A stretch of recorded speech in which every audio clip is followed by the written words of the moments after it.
All right, guys, getting into everything. Benny Glossop coming on this episode, a guy we've wanted to get on for a while. I mean, with your association Oh with yeah. Benny. And actually, before we get into this read for Ned, I do want to say thank you to all our sponsors for hanging tight through these months as we've been doing this on Skype, because this will be the last episode we're doing on Skype if all goes accordingly.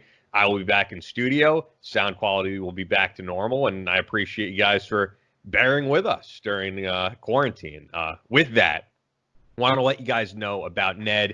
CBD has become extremely popular in the past year, and as the market becomes more and more saturated, it actually becomes a lot more difficult to navigate and choose the right company and product. I mean, I can tell you in my own area, every gas station, everywhere you go, you are seeing CBD. And for a lot of people, they're thinking, which CBD do I buy? And Ned is really who to go to.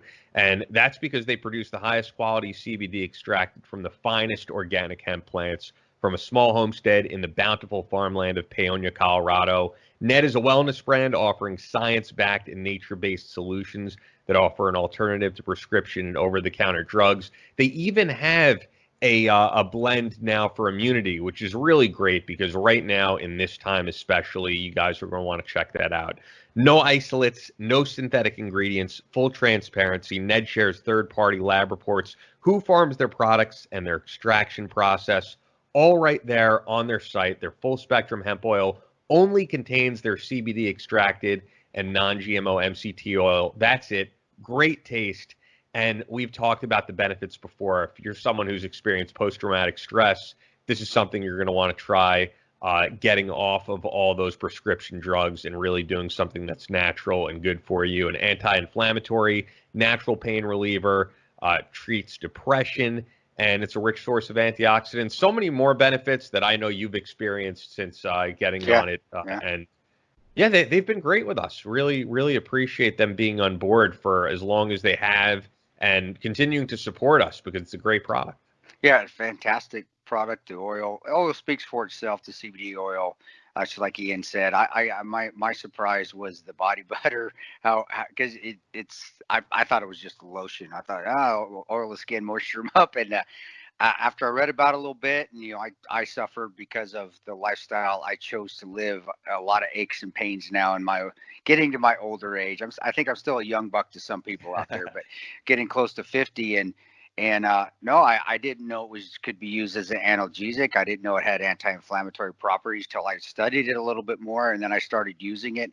And every time I work out, I rub a little bit on my knees. I rub a little bit on my elbows, where it actually, the soreness kicks in and it takes it away. And it actually takes it away continually. It's not just something I have to put on and that soreness comes right back in full force. It's actually helping improve it.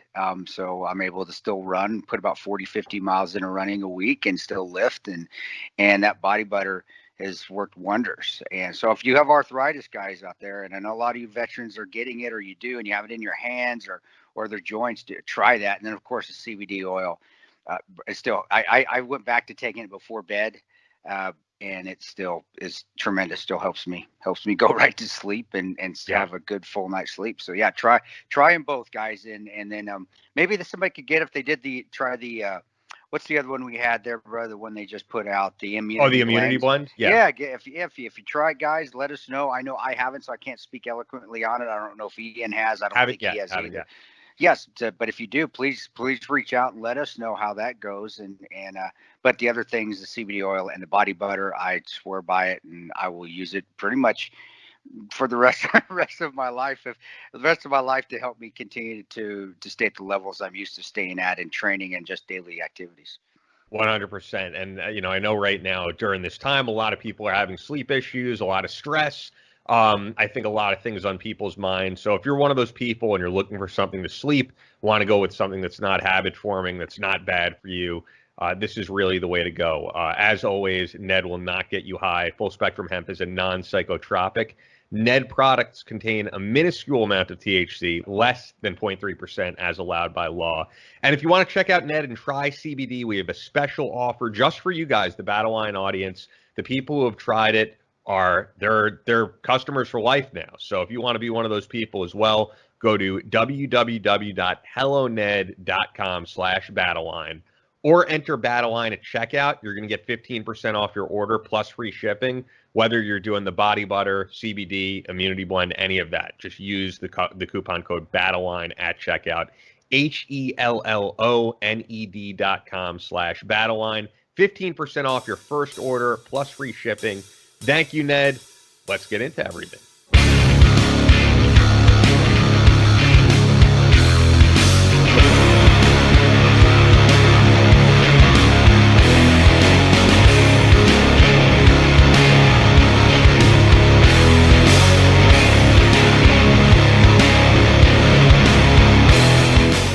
From Omaha, Nebraska to New York City, from planet Earth to extraterrestrial life in space, a podcast with no equal, engaged in unconventional warfare through your speakers and headphones. This is a show about embracing the suck, conquering your demons, and finding God in the face of adversity. Chris Tonto Peranto. Twitch is on. Motherfucker, I'm going to shoot you in the face. Ian Scotto. Ian and I have been dating for a long time. You are now tuned into the Battleline Podcast.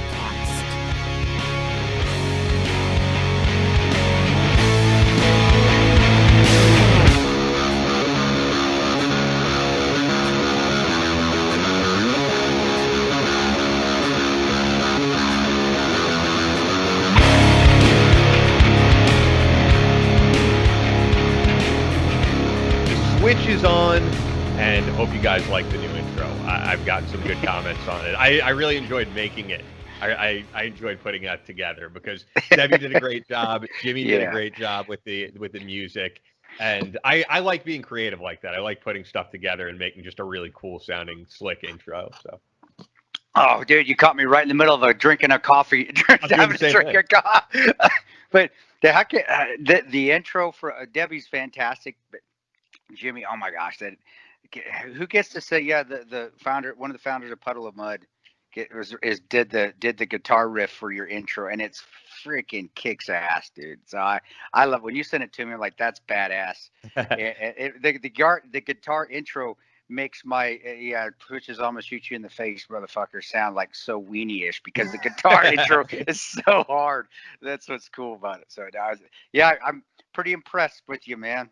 I had to throw in the Alex clip too. I was like, if I'm gonna throw in a clip, I have to, got to throw some humor in there, and that was great. That was surreal when he said that. But anyway, getting into everything. I mean, this is a pretty significant amount of events going on. We're taping this on Friday, which is Juneteenth, of course, celebrating 1865, the abolition of slavery, which a lot of people are talking about right now with everything going on. Sunday, which will be the day before you hear this, it's going up Monday, Father's Day, of course. So I'm hoping you had a great Father's Day or going to have a great Father's Day since we're taping this on Friday. And then my birthday is on Tuesday. A lot going on. Wow, you do have a lot going on, man. I don't really have much going on, which is you don't have any Father's Day plans, man? Father's Day. Oh my gosh. Okay, don't put any of that in there. Okay, put it in there. My son's birthday is on Father's Day. So that's a lot going on for you. I have too, a lot man. going on.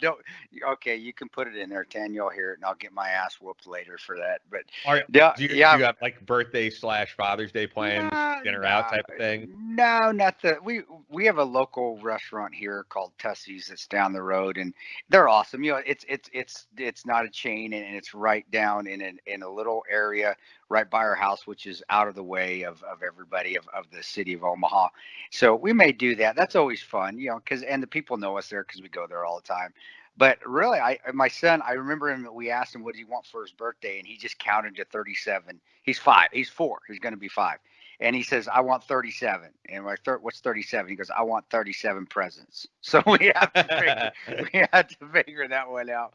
But we got him a cake, and we'll have something here. And then for me, I always tell, don't you guys, the kids will get me a card, but that's good enough. I don't do anything. But we'll either do that or I'll cook steaks on the grill, which is always fun because, we live around so many. It's actually comfortable because my house, even though I'm in Omaha, it's surrounded by trees, so it really, even though you're in the city, you feel like you're not in the city. So it's beautiful. So we'll probably just hang around here and watch TV and watch Disney Plus or watch something on Netflix and just have a good night. That's probably what we'll do. Nice, man. Yeah, for my dad, I usually this time of year I'll get him tickets to some event. That's what we usually do, whether it's a baseball game but if nothing is going on. It's so interesting, man, because hockey is going to be back without fans. Of course, football will be back, basketball. If you're a baseball fan, it seems like nothing is happening. They could not come to an agreement as far as we know. And baseball fans are going to be missing out. Well, big shock. Baseball owners and players can't come to agreement. I think if we've done a study, and I don't know for sure, but for how many lockouts and how many seasons have been canceled in comparison to all the sports, I would say baseball, just from me remembering growing up, how many times the season has been canceled or walkout's been going on. I know the NFL did it once. I could have swore baseball did it twice. 94 was one season. I remember that. I do remember that one. And, it's a funny conversation that's been had before. And they talked about it in the documentary, Bigger, Faster, Stronger. You can argue, whether pro or against, steroids kind of saved baseball after that. Yeah. Right after that, we had the home run. The McGuire and Sosa. That was all. And McGuire, I have the rookie cards, you guys. I'm a huge baseball collector fan. I've got tons of baseball cards. In fact, my retirement, I could probably go downstairs. I know I've got I know I'm getting into six figures as far as my baseball card collections, because I was collecting them back when baseball cards were 25 cents and you got a stick of gum in the packets. That's great. Oh, dude! But Mark McGuire, you were doing it, yes. And do I believe they did? No, of course they all did. It was obvious. It's obvious, guys. Yeah. When you're overdoing it, you can tell. Your skin gets all red. You get your forearms look like Popeye forearms. But that being said, and if you listen to his interviews, and then if you even watch him, which I still like watching ESPN. When I say don't watch the news, I do like ESPN because I grew up on it. I did. I wouldn't call it the news. It's sports. Yeah. See, that's why I just want somebody. Oh, you son of a bitch, Chris! You said you didn't watch the news. You watch ESPN. No, I do. The 30 for 30s are awesome. Yes. If you ever watch them.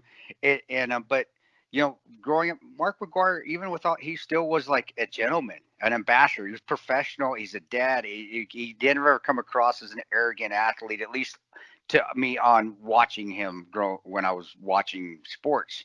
So I thought that was awesome, and for it to be that way. And he was so nice to the Maris family when it was all going on too, so respectful. And him and Sammy Sosa, actually, you didn't see it as a competition. They were cheering each other on. And I even think Sammy Sosa I remember the game, I was watching it. I think he actually, when McGuire broke the record, he came, because it was against the Cubs.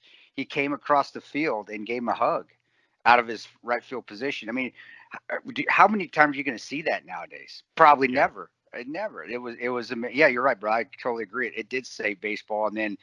I mean, people don't want to admit it, but it is true. You wouldn't have seen all those home runs, and it changed the game. But I do remember the walkout. I was younger at the time.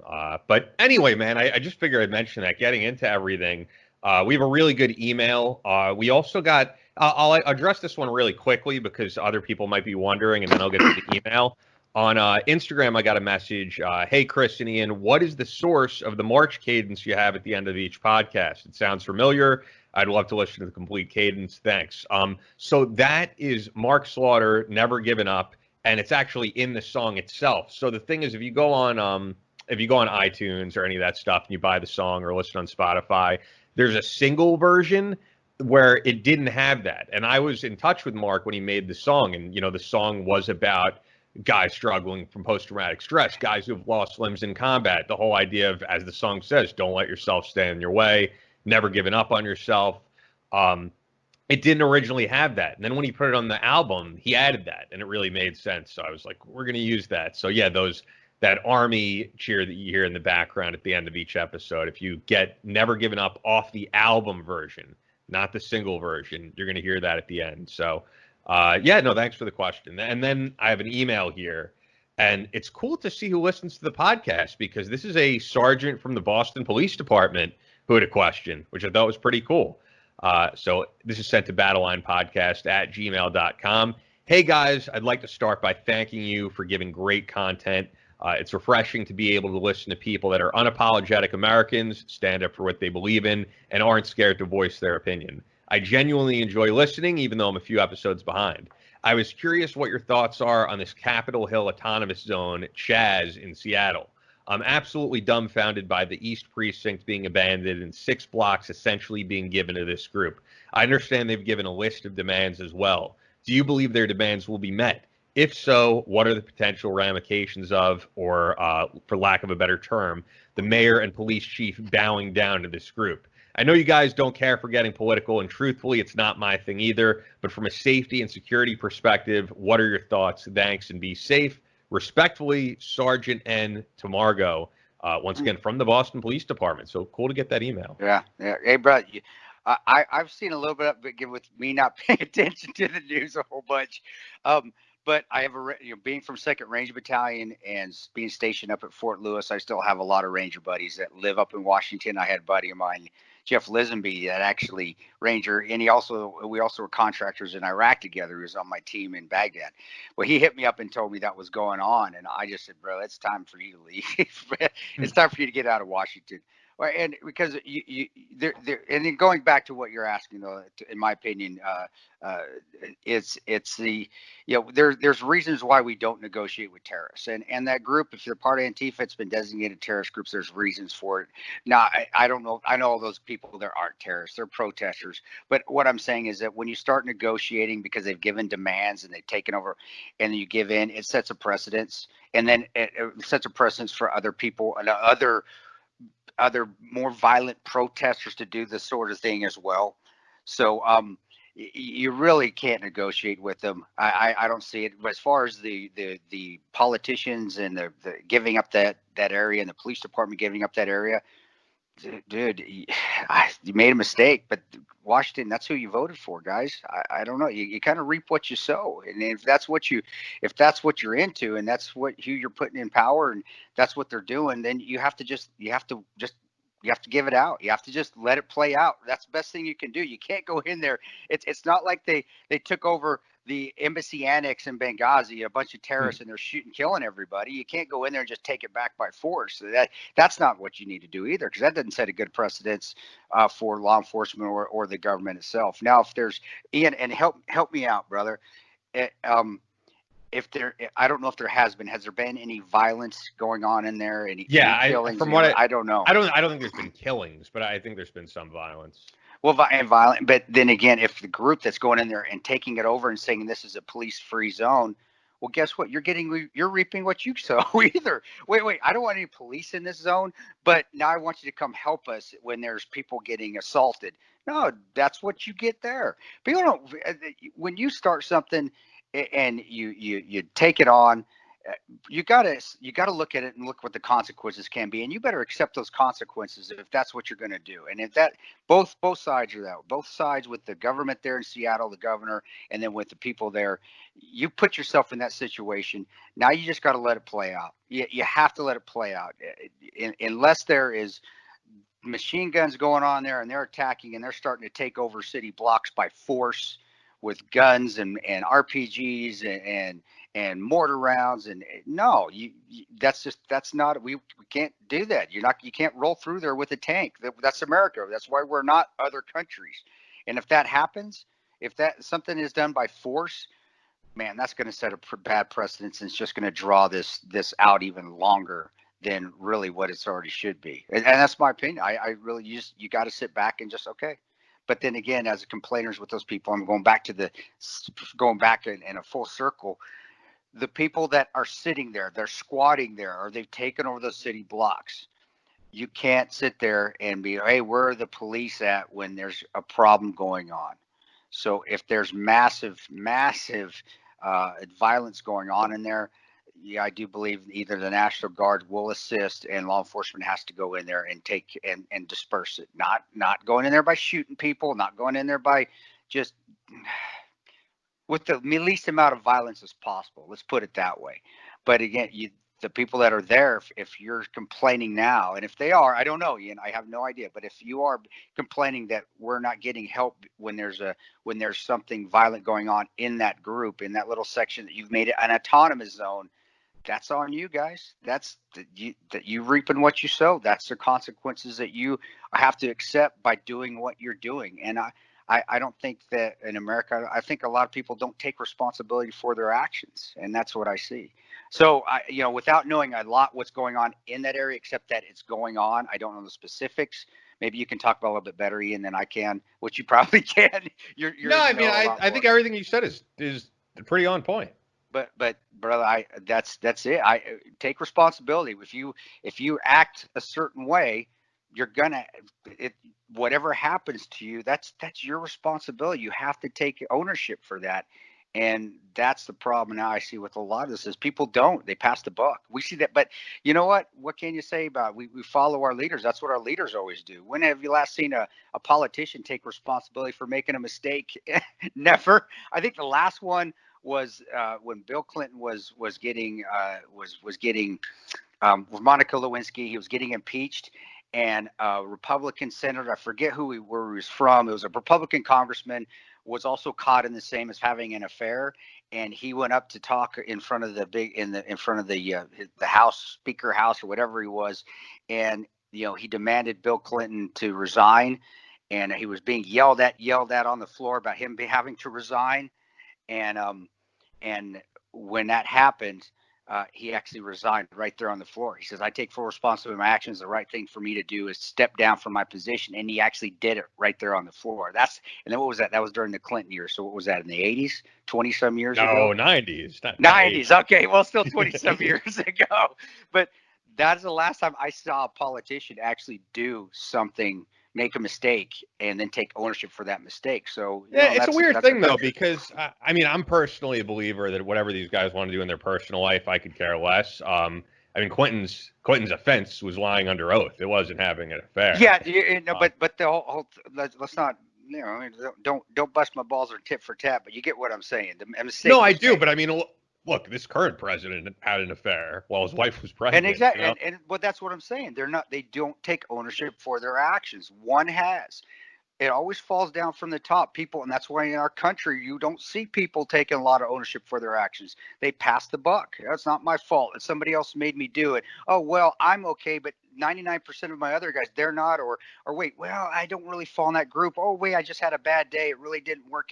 No, take fucking ownership, and nobody does that, and it leads to what we're at. But again, where it falls from the top. It falls from looking at who's up top. Well, if our president isn't taking ownership for his mistakes, or the Secretary of State isn't taking ownership for their mistakes, why should I? That's what I'm getting at, man. Not necessarily the affair, but you're right.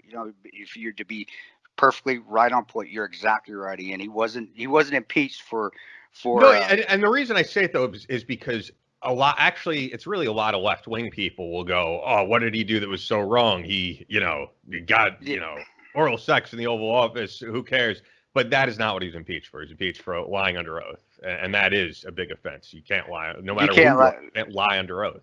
But when did it become okay to also be the president, have the highest morality in the world, and then have an affair in the actual White House? Yeah, but you can't lose the job for that. Is my point. Oh, you should be able to if that's your president. But we're getting away. I don't want to get on that. I'm sorry. We're having. But brother, as a police officer, brother, and I know you're in a bad position there. You're put in a bad position. Make sure you do the right thing. And the police officers in Washington, if you're told to disperse, watch that order though. What is it for? Is it that bad that we have to go in there with the force use the force that's necessary? Don't overdo it. Don't let your emotions get involved. You can't let emotions get involved when you're doing things like that, because then it goes overboard and you get what I call bloodlust. And I've seen it. I've seen guys do it that have that power and can go in there and go overboard on doing their job. Well, it's my job. I can do what I need to do to get the job done. Well, you do it minimal force is necessary, because we're still human beings. And that's where I think we've run into problems now. Why this is all happening now is the force that was used, the force escalation, that wasn't used correctly. You went too far, and that's why we're Well, that's why we're in this position with all these protesters and rioters right now, is because we forget that. Well, what started it all? Too much force used for a situation that didn't call for that much force to be used. Yeah. And that's why I just tell, I sit on it, let it play out. But if it does become where it's just completely violent and people are dying, killing, murders, rapes, all that going on in there, you do, as a governor, you have to, we got to stop this. And then you do have to send in, and I would send in military personnel, National Guard, along with your law enforcement. But again, giving the strict orders to use the least amount of force is necessary. Well, Chris, I'm not going to be safe there. Don't even talk to me about it. I've been there. I know what that is. I know what that next escalation of force is. Been in those positions before. It sucks to go in there and know that you can't shoot, even though people have guns. And I've been there. Roan, that wasn't part of the movie. Roan didn't say, hey, don't shoot until we get shot at. That's what he said. I said, I got AKs. They're coming at us right now. Don't shoot. I don't want to go to prison, Tano. Make sure they're shooting at us. Everybody's got AKs here. That wasn't movie magic. That's what he said. And that's the kind of rules of engagement we had to go by. So don't tell me, well, I'm going to be defenseless because I can't do what I need to do. Use your head. Your strongest weapon is your head. And it's using your mind, your situational awareness. That gun is the last thing you want to use ever. So when you go in there, if you have to, and it probably looks that way, that's going to go that way, least amount of force is necessary that you have to use to get the job done. Again, and you're not going against Al-Qaeda guys. I know Antifa's branded a terrorist organization, but they ain't Al-Qaeda, and they're not the Taliban. And guys on your units that have served overseas in Iraq against those forces will tell you the exact same thing. Listen to them. Listen to what they have to say. Well said, man. Yeah, and I think a lot of people are just very wrapped up in this at the moment because of the amount of coverage that it's getting, the amount of media attention. And it's very easy to let this consume everything going on in your life. But it is crazy. We're living in a, like I've said before, a very different country than we were just a few months ago. And it's actually pretty crazy to think that in November we will either be reelecting this president or electing a new president, which I don't think is going to change everything. And I think people put way too much stock in who's at the top. I think we're going to be in a chaotic situation no matter who gets elected in November. And the only thing you could do is, as we've said on the podcast, stay positive in your own right, set an example for your own life, your friends, your family. All of that stuff, because I don't see this like dying down in November. I agree with you, bro. And hey, I want your opinion. I'm asking you a question, your opinion. Sure. With all this going, I know we got to get Benny on, but with all this going on, and we talked a little bit about it, do you think? Do you think that having sports come back would help quell a lot of this? Would help with bringing sports and being able to have that on the TV, or having to be able to go to concerts? Because we discuss it, and I honestly do believe that, but I do want your opinion on it. I think people would like to hear your opinion of even though it doesn't match up, it's not the same things. Well, right now we don't have a lot going on. There's not much else to do outside. Yeah, what do you think, man? I think people would like to hear that opinion. And I know I always take over the conversation, so please. I think I think you're completely right. I do think people are wrapped up in all of this because there's nothing else going on. And I know you feel this way because you've said it before. Once stuff comes back, I would like to see just something that doesn't involve politics and divisiveness, because now we're already talking about, not to get into the whole Drew Brees thing, but it's pretty ridiculous now because Drew Brees said, hey, I'm going to stand for the national anthem, and then had to apologize for saying he's going to stand for the national anthem. Can we have one thing that doesn't involve politics right now? Just one thing. Give us something that we can enjoy as a country, because I do agree that would bring us back together on some level. And I do remember, at least growing up, in the late 90s, even the early 2000s, not everything was political. And we've gotten to a point where there's nothing you could do that doesn't involve politics. And it's pretty sad. And that's why we like to do this podcast where anybody could really listen, I think. Yeah, I had no idea with the Drew Brees thing. I didn't know that. Holy shit! You're completely right. That's why I chuckle about it too. I am going to always chuckle about it because it's completely ridiculous. This politics and everything is ridiculous. Came out and said, we're a part of the problem for saying we're going to stand for the national anthem. So now the whole thing is like you can't stand for the national anthem. People are even speculating that when the season starts, I mean, this is like a real thing, that everybody is going to be taking a knee, which is just it's pretty crazy that now you can't stand for the national anthem. Yeah, that is so ludicrous. We've gone to the complete other end. And guys, and with the flag, you've completely lost what the flag is all about. The flag is about freedom. The flag is about those that have served overseas as well, protecting the freedoms to be, well, idiots at times and good people at times too. So I hate it. That's the only thing I have an issue with kneeling with the flag, is that you've hijacked it for one. You've hijacked the flag, the meaning of the flag, the national anthem, for one thing, which is quite frankly, and you may hate me for saying this, and I don't give a shit, because I don't. You hate me or not, but you've hijacked it for something political, and that's ridiculous. I didn't serve for politics. I may have served for shitty politicians, but I didn't serve for politics. And when I had flag draped coffins, when I flew back with them, we weren't thinking about, oh shit, politics. It was, damn it, man. Lost my buddy. He's right there next to me. Damn it. We could have done better. Damn it. We should have fought harder. It was nothing about politics. And then fuck it. Well, damn, brother, that you hit the nail on the head. I know I'm rambling now. I'm going to let it go because we won't get Benny on, but I completely agree with you, dude. I completely agree with you. It's just so stupid now. It really is the stupidest thing. Politicians. All I can say is, disgust me. That's my final word there. Politics. Yeah. All right. Well, with that, we'll get to Benny. I don't see him on right now, but let's see if I could add him to the call, because I have him on here. If not, I'll shoot him a text and say, "Where are you, dude?" He's good. He's good. I know he'll be fine. I just don't see him on right now, but it might be, this phone connects or something. I don't know. There we go. How you doing, man? I think I got hacked. I think you're sending dick pics again. Stop doing that stuff, dude. You can't do inappropriate stuff on Skype. Knock that stuff off. I only do that to your private text. Yeah, hey, well, you got caught. That's why I know what they were. So shut your mouth. Stop telling anybody our dirty laundry. I want to ask you a question. How do you know so much about it? How do I dick pics? Because it's a pic of a dick. That's how it's, I guess. I'm keeping this. I'm keeping this in the podcast.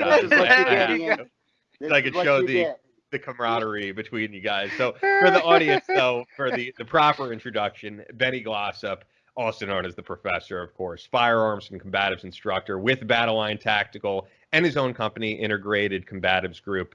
So much in your bio, so much to cover. I mean, former pro MMA fighter and kickboxer, Brazilian Jiu-Jitsu black belt, 5th degree black belt in American kickboxing, 3rd degree black belt in Olympic Taekwondo, trained for all branches of the military with firearms, Leo SWAT, law enforcement SWAT team, the U.S. Marshals you've trained, and also you're personally an EMT, a firefighter. I think this is like the most lengthy bio of anyone we've had on the show, but it's all pretty noteworthy. So it's great to have you on, man. Don't forget epic Corona mustache. I'm in the works. You know what? The first thing I wanted to ask, because you guys have been doing so much interesting stuff with Battleline Tactical for a while now. How did the two of you guys hook up? It was kind of a funny story. I've heard of Tonto, through mutual friends, but through Dave Boone Benton, who's been a student and a friend of mine since 2003. When Battleline was founded and started, he wanted to bring me in to just come train for a day. And maybe it was a bit of a tryout for Tonto, because I hadn't met him in person yet. But I went and helped teach a course one weekend, and Tonto and I hit it off right away. And basically it was that very simple introduction from his old teammate and one of my, favorite people. And everything fell into place. It's like, when you know something's right and you meet somebody, it's a very smooth transition, and he was sexy. Sorry, I had a potential spam call coming in, of course. Like when you're ridiculously good looking, Tonto's all over that. So he is really, really ridiculously good looking. He did the blue steel, and I was like, you're hired. Awesome. Now Benny's been around for a while, man. We brought him in to do some for the Battleline training company. Brought him in to do just some combative stuff. And the thing is with tactical training or tactics, I shouldn't say training, just tactics in any essence. I always deem it as being athletic. And I don't think the gun world took it that way. I know they have the tactical games now, but I don't think they really see it as being athletic like a professional sport. Maybe they do now, maybe they don't. I don't see it as much as I believe it should. But athletes can get into the tactical world, and they're like idiot savants. They just pick it up like that because it is. If you're athletic, tactics really isn't that hard. It's not tough to do. You can learn to shoot a gun. You can learn it's the footwork, it's the body, it's the balance. And Benny already had the athlete from being in the martial arts, but he is an athlete prior to that too. I mean, I'm giving him props for that, and that's the last time you're going to get any props from me, dude, ever. but he was an athlete.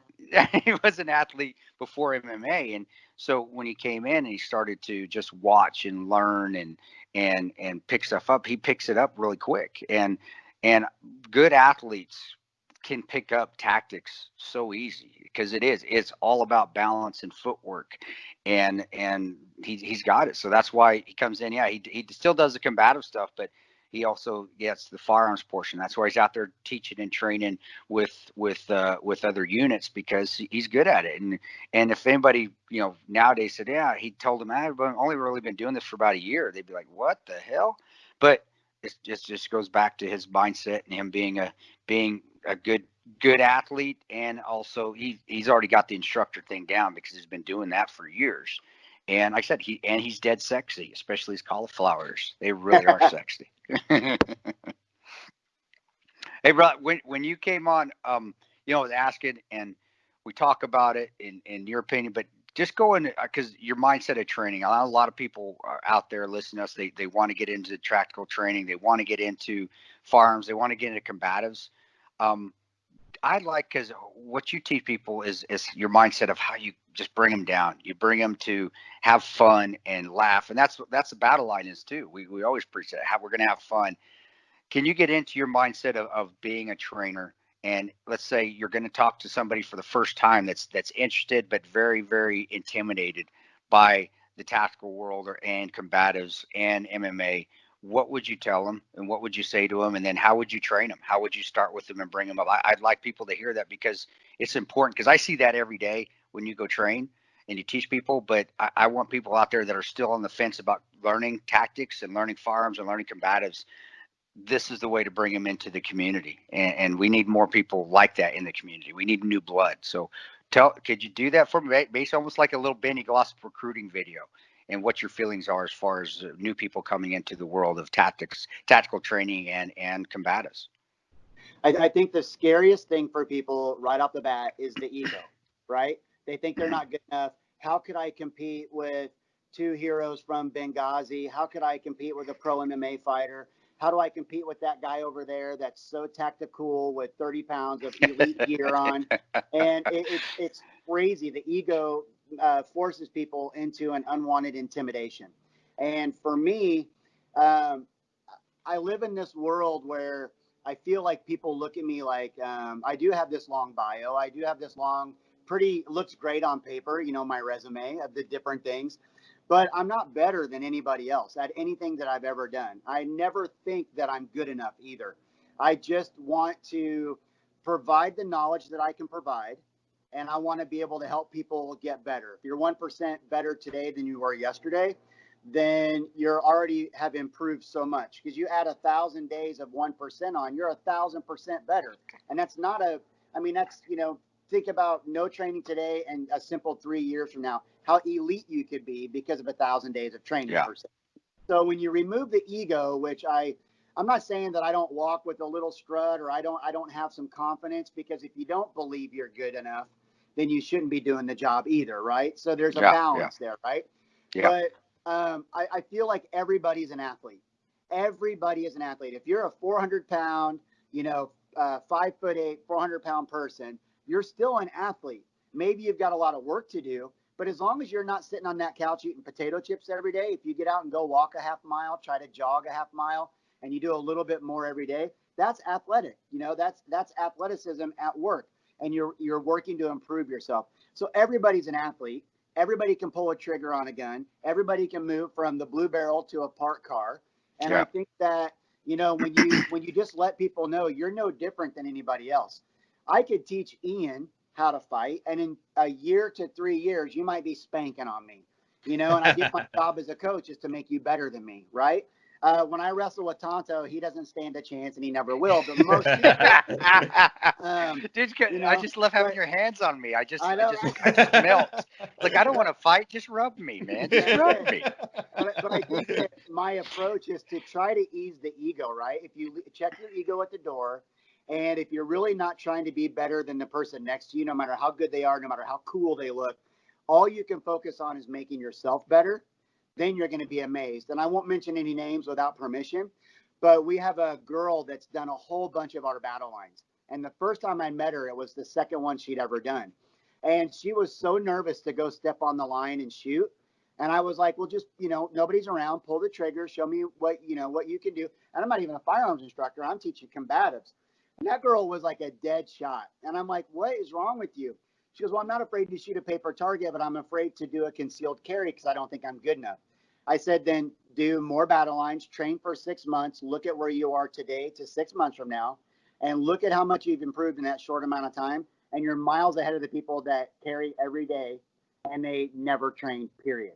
Yeah. So I just eased her own ego. She was getting in her own head about it, And so this is a guy that, like, going back a little bit, Tonto said, that first day that I met Chris, I was nervous. I've got this good resume, but I'm nervous. Like, I've heard about him for years. What is he going to think of me? Does he like my teaching style? Is he gonna challenge me on the fighting side of things? Is he going to challenge the way that I take weapons from people or keep my own weapon? And instantly, that brotherhood, like, we just started making fun of each other right away. I went from that one day of being nervous 3 years ago to now I'm teaching active shooter response. I'm teaching vehicle CQB. I'm a lead instructor with his company, coming from very minimal firearms instruction and basically just being a fighter with combatives against weapons. Now I'm doing firearms instruction in very elite situations because he's taught me, our mutual friends have taught us, Boone has taught me, Ben Morgan's been a great instructor for me. But at the same time, I feel confident because these guys are learning from me also. And that's what a team is about. Some of us are better at certain things than each other, but we all have something the other one doesn't have, and we make each other a great team. And it's the last 3 years has been spectacular. It's been a time of my life. That's so awesome, man. I just want to go back to something you were saying earlier because I think it's a major point, and I want to make sure we don't skip over it. Where you were saying one of the women you trained with the concealed carry said, "I don't think I'm good enough at this." And I think people underestimate how major that negative self-talk could be. Because if you really say, I'm not good at this, and you continue to tell yourself, I'm not good at this, you're never going to be good at it. A lot of it has to do with that psychology we put in ourselves. And some of it sometimes goes back to childhood. Maybe when you were a teenager, or when you were 10, you weren't able to do this, you weren't able to do that. And in your 30s, some of those people become athletes, or they master something that was never in their wheelhouse. And I think getting that negative self-talk out of people is one of the most important steps in getting them to really accomplish their goals. It's somewhere that I excel because, I spent my whole life, I had an accident when I was a kid. I was told you're never going to be big enough or strong enough to do these certain things. You're going to grow up and be like a normal person, but you'll never be athletic. You won't be physical. Your body took too much damage. And I believed that for a long time. And I was little Benny, and I was the shy kid. And I had people that supported me, and I had people that bullied me because I got a different kind of attention than they got. And I could have taken that as a 10-year-old boy getting run over by a truck and breaking every rib and having 2 punctured and collapsed lungs, lacerated liver, lacerated spleen, the entire left side of my face peeled off because when I hit the concrete, it tore my skin off, swallowed my tongue and almost died. Like, I had this traumatic 30 seconds away from death injury, and I let what everybody told me sink into my own mindset. And then, making this recovery period through junior high and high school and getting into college. When I left for college, I realized I was 4 hours away from home, and I'm right outside Chicago. I'm no longer in this small town, and nobody knows me anymore. This is a chance to figure out if I can truly make it somewhere. And, you know, I mean, I grew up I had wonderful friends, great teachers, small town, great vibes, but it wasn't easy, but it wasn't miserable. I'm not trying to make it sound miserable, but I was up against so many odds and professionals telling me I wasn't ever going to be good enough. And I just woke up one day and said, you know what, I'm going to try everything I can try.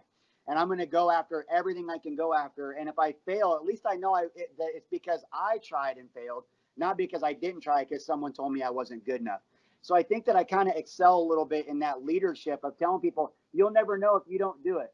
Don't spend the last day of your life on your deathbed thinking, I wish I would have tried that thing. Hell, you know, you sucked at it, but at least you found out you sucked at it. Yeah. Or I've accomplished all these great things because I drove the bus, man. Like I got on that bus and I went to the modeling thing and I went to the acting thing and I went to the television thing and I wanted to be a competitive fighter and I wanted to, okay, well, now I'm a pro kickboxer. I have to learn jujitsu. Okay, I'm getting good at jiu-jitsu. Let me try pro MMA because it all gets blended together. And a lot of that stuff just rang together because those things fall into place. But I'd never be with Tonto or anybody else if I didn't have that ability to push myself and challenge myself, because I'd rather know I wasn't good enough because of me than somebody else telling me I'm not. So, I mean, 100%. that, you addressing that, that's kind of my mentality, and that's how I look at it, you know? No, yeah, he definitely does teach that way. He always take that chance to do something. Everybody should live their life with that mentality of, well, at least let me try it. If I'm not good at it, okay, well, at least I can say I tried it and I did it, you know, or experience. I think life experiences are the most important. Whether you fail or succeed at them, you're going to learn from them regardless. I think you learn more from failure than you learn from succeed, actually, because when you succeed, yeah, I did things right. When you fail, there are so many things you've probably done wrong. And if you can do an AAR or an assessment when you're done, an after action review of your own actions, and you can figure out what you did wrong, what do I need to do to improve them, and then you can be successful the next time out. If anybody that's read the Ranger Wear Patriots Creed, you see the books are immensely about failing and learning from the failures. But also, I agree with Benny. With the talk of, if you do it when you're done doing it, at least down the line, and always look at it when you're 80, sitting on your porch, looking over your front yard, yelling at the young whippersnappers to get off your grass because you're a grouchy old cuss, you can still sit there and be, man, I did that. I at least gave it a shot. One of the things, and I still get made fun of, and I knew it was going to the day I die. I knew it was going to happen, but I enjoyed it anyway. Is the sunglass commercial, the cheesiest sunglass HD vision commercial in the world. And I'm like, man, I shouldn't do that. I'm going to look like such a jackass. People are going to make fun. It's all going to get ridiculed. And then I thought to myself, man, that's an experience. That's an experience that a lot of people don't get to have. And whether it's goofy or not, at least I got to experience it. And that's where I tell people that are worried about the courses, and I use that as an example, just experience it. You may come and you may just feel, and it may just fall flat on your face, and you may not enjoy it at all.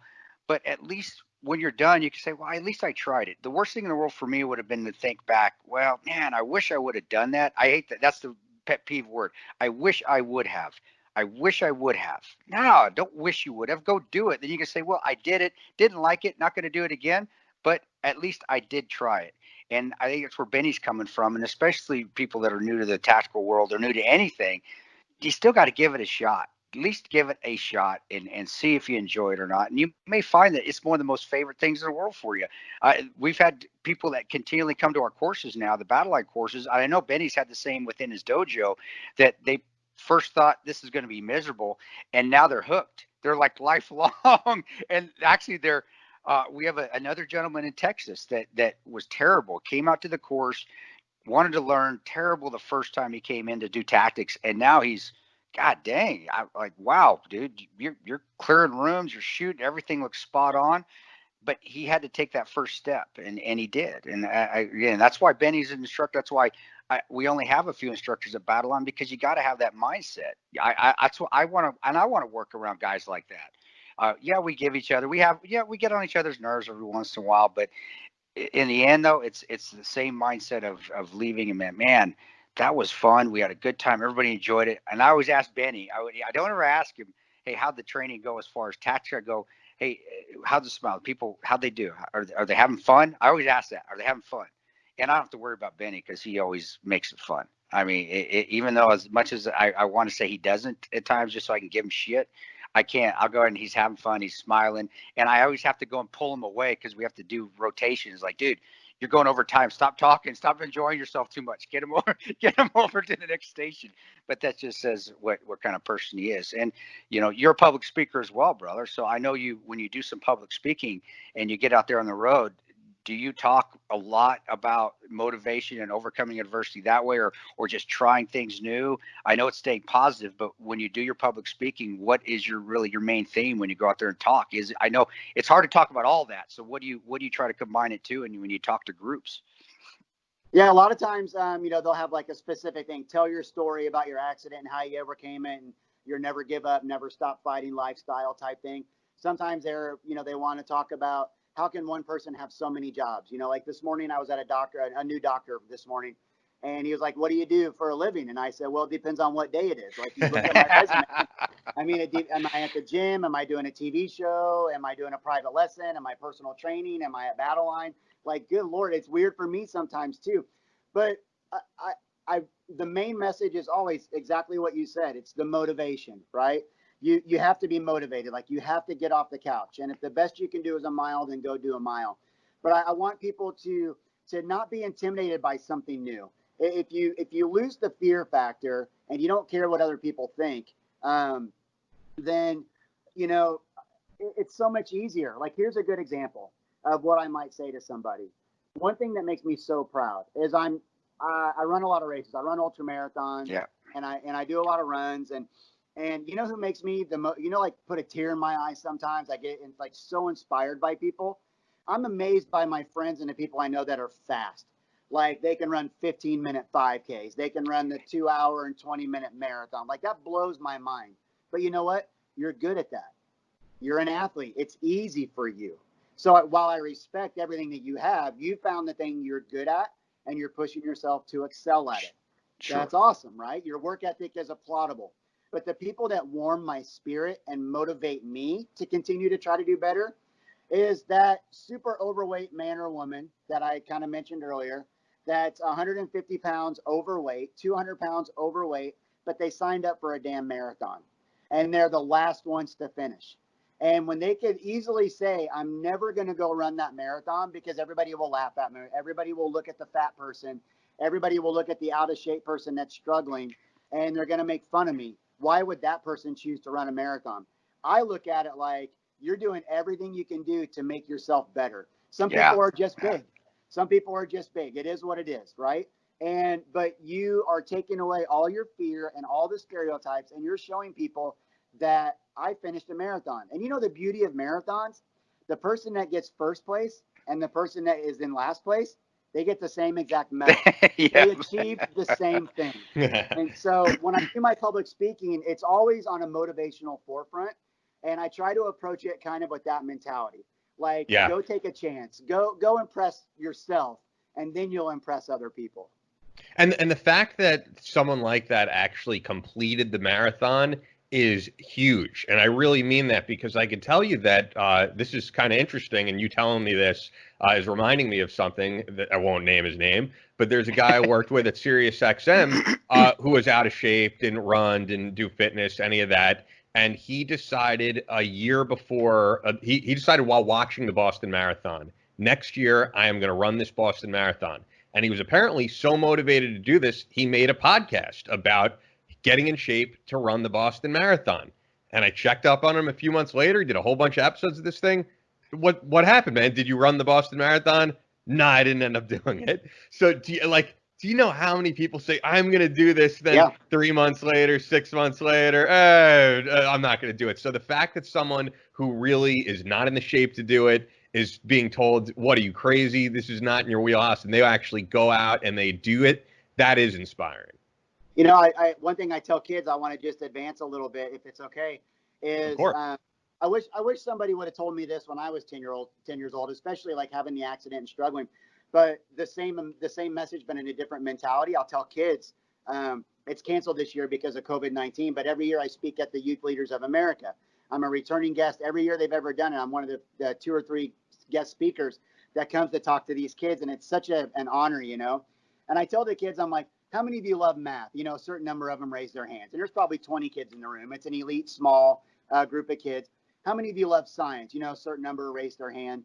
And I'll say, okay, how many of you Joey, what's the thing you hate the most? Oh, I just hate biology. And I'll say, all right, but you have to take biology, right? Like you have to take it at school. You don't get to skip class every day. You're not at the Youth Leaders of America conference because you're skipping school, you know. You're motivated, but you hate it and you have to do it. And, you know, Joey would say, yeah. And I said, but you hate it, but don't you want to be great at it? Like, if you have to do it, why would you want to be mediocre at it? So the mentality is like, if I have to do PE in school, why not dress up? Why be the one that chooses to dress out and sit every day? Why not go be great or realize I'm better at basketball than I ever thought I was? If I have to take biology, even though biology sucks, why not make an effort to get an A and improve your overall GPA and get better? Because as you get older, we have to do more things we don't like than we get to do the things we like to do. And so if you have that championship mentality, that warrior mindset, so to speak, where if I have to do it, I may as well be great at it. And that's how I do it. I'm always trying something new. And even if I'm in last place, I did the best I could at it. And if I don't like it, maybe I don't do that. I find the next challenge. But if I did like it and I want to improve, now I know I have to work even harder. So for children, I have that mindset. If you have to do it, you may as well be great at it. Your dad wants you to play piano. You hate piano. So what? 20 years from now, when you're 30 and you get on that piano at a party and everyone thinks you're the coolest thing since sliced bread, like, you're going to be so proud that when you were a kid, you tried really hard to be great at the piano. You don't know what that's going to do for you in the future. So if you have to do it, you damn well may as well be great at it. And so that's my approach to a lot of things. You put the work into it, and you get better and you improve. And you know, you said it earlier. You're right. There are. I know we come across and people have said, yeah, we're all created equal. I don't honestly believe that. I know everybody's better at some things than others, and that's just how it is. I may be a little bit better shooter than Benny. Benny will whoop my ass on the mat. He's better at it. I think that it maybe goes through training, but I do think genes and being born with certain skills is also realistic. It's not being, I'm not being divisive. I'm not trying to be negative. I'm just telling people what we are all created equal with is the ability to get up and at least train and get better. We are all have that opportunity to get better. That's where we are equal. We're equal that every one of us can get up off our bed or get out the door or eat correctly or get to the gym or read more or whatever your vice is, whatever you like to do. Good vice is not bad vice. Whatever your good vice is, everybody can get up and do it. And that's where the equality comes in. So, I completely agree with Benny. Hard work, and that's what he comes back and he's talking about. It's just hard work. It's that simple. You know, we may not all be blessed with the exact same skill set as the person next to us, but we're all blessed with the opportunity and the ability to get up and go get better. Every one of us can do that in some way, shape, or fashion, and whatever you want to do. One thing with Ian pushes me. Ian is incredible at this podcast stuff, at this stuff here. At the radios, at Wilk, he's put himself through all the. I don't know shit about this, and I'm trying to learn so I don't look like a complete jackass when we're on this podcast and we're doing, He whipped it, and he may think it's nothing, but the intro that he just did for the podcast that came out, he did it like in 20 minutes. I'm like, holy shit, dude, that was completely professional. You did it from your house. He whipped it all together. I couldn't do anything like that. It's sitting here for 2 weeks, and so now I'm trying to figure out how did he do all that stuff. And not that I'm and it's funny because I just think when you're in the zone of something that you love doing, it is that switch thing that the switch is on, and I am really going to get to this. Even with the voiceover I've been doing, there's a huge difference I notice when I have to read these big scripts. If I get up in the morning, I'm unmotivated, I'm tired, my mindset is like, I don't want to do this, as opposed to a day where I go for a run, I am in the right headspace, and I'm at my computer, and I'm able to record things for hours at a time. I mean, I've never discussed this on the podcast, but when I was in middle school, I was diagnosed with ADD. And this is probably divisive to some people, but as I've gotten older, I think ADD is kind of bullshit, because I've realized in my own life that if I was in a boring class for hours on end, I cannot pay attention. But, when I worked at Sirius XM, for example, and I worked on an exciting show like Andrew Wilkow's, I could sit there for all 3 hours and hang on to every word he was saying. If I'm, learning something new about fitness or recording voiceover, I could be totally plugged in. But if I'm bored out of my mind, I'm going to daydream, and that is completely normal, I think. And That's the and I don't human think we need to put condition. people on medication for that. Yeah, that's the human condition. If you're bored, you're in la la land, and if you're excited about what you're doing, you're putting in your 110%. It goes into my favorite quotes is toughness is greater than talent. You might be talented but because it's easy for you. You're lazy at it. But I'm not the best fighter out there. I'm never going to be Tonto. I'll never be a Tim Kennedy. But dude, you can fight better than me. Come on, Nelly. You whoop my ass, dude. I'm not gonna. You clearing rooms, but you think about that, and you're like, it's okay to be good enough. Have I trained enough to be good enough that if someone breaks into my home, I've done enough tactical training that I am good enough to defend my home versus I have no idea what the hell I'm doing with this gun I just bought and I've never trained before. I don't have to be Tonto. You don't have to be Benny. You just have to know those couple things and train enough in those couple things to be able to work well under pressure. And if you're tougher than the person that has talent, the minute they get tired, that talent goes out the window. And now the toughness, because you can outlast them, now they're toast. Fatigue is the killer of technique. Toughness is greater than talent. So this whole ADD thing is similar to that for me. All you're doing is you're just, you're bored and you're off in la la land. And right now you just have to sit through that downtime, that difficult time. But you get that one spark that fires you up. Now that toughness is coming to life and you're going to outlast what everybody thinks of you because you have ADD. And it's a stereotype. And I think that it is medicated too much. We just need to get kids into things that they are proud of and they want to do and take the boredom away. I'm not good at math. I'd be bored as hell at a math lecture. If you were talking about chemistry or math right now, I'd probably be, looking at my watch or whatever. But, we're engaged in an awesome conversation. So, of course, you have my full attention. But I think all of those things kind of tie together. Oh, exactly. And I think that, this goes into what you guys do with teaching things. We really teach kids one way of just they're all sitting at a desk, they're facing this teacher, there's nothing physical for most of the day, and not everybody is able to learn that way. The way that you guys teach the Battleline Tactical courses, as Chris always talks about, you guys are always moving station to station, and there's some physicality involved. And I think we need to learn in this society that not everybody is able to learn the exact same way.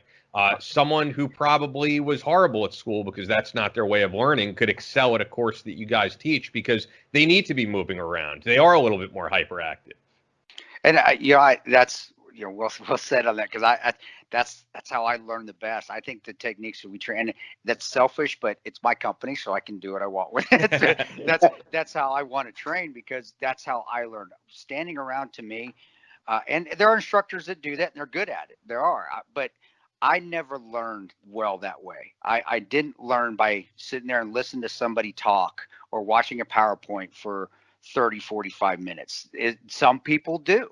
And I always tell people out there, hey, if you're going to come to Battleline course and that's how you learn, you probably want to go to another course. I'll be honest with you. I don't want to take your money. Go learn where you're going to learn the best.